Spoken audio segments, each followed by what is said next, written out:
Hi friends, எல்லாருக்கும் வணக்கம். இன்றைக்கி என்ன லஞ்ச் மெனுன்னு பார்த்துடலாங்களா? இன்றைக்கி பார்த்திங்கன்னா வெள்ளிக்கிழமை தான். ஆனால் எங்கள் வீட்டில் இன்றைக்கி நான்வெஜ் நல்லா மிதமான சூட்டில் சாப்பாடுங்க. சாப்பாடுக்கு சூப்பராக ஒரு நண்டு நல்லா கொஞ்சம் இன்றைக்கி கரம் மசாலா போட்டு சூப்பராக தொக்கு பண்ணியிருக்கேன்.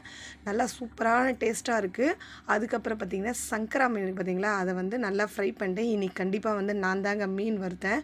ஏன்னா எனக்கு மீன் வறுக்கிறது அவ்வளோ வராது. ஆனால் மீன் குழம்பு சூப்பராக வைப்பேன். சங்கரா மீன் போட்டு இன்றைக்கி குழம்பு வச்சுருக்கோங்க. சூப்பராக இருக்கும். சங்கரா மீன் போட்டு குழம்பு வச்சா. இன்றைக்கி கொஞ்சம் கருப்பு புளி காலி ஆகிடுச்சு. அதனால் புது புளி போட்டு குழம்பு வச்சேன். இன்றைக்கி கொஞ்சம் திக்னஸ் கம்மியாக தான் இருக்குது. அதுக்கப்புறம் பார்த்திங்கன்னா பாயில்டு எக்குங்க. மீன் குழம்புக்கு எக்குலாம் நல்லா இருக்காது. அதுக்கப்புறம் பார்த்திங்கன்னா ரசம், மாதுளம்பழம். இது சாயங்காலம் ஸ்நாக்ஸுக்கு பச்சை பயிறு. அப்புறம் நேற்று குலோப் ஜாமுன் செஞ்சேன். இன்றைக்கி இதான் ஃப்ரெண்ட்ஸ் நம்ம வீட்டில். இந்த வீடியோ பிடிச்சிருந்தா மறக்காமல் சப்ஸ்கிரைப் பண்ணிட்டு லைக் பண்ணுங்கள். அடுத்த வீடியோவில் பார்க்கலாம். பாய்.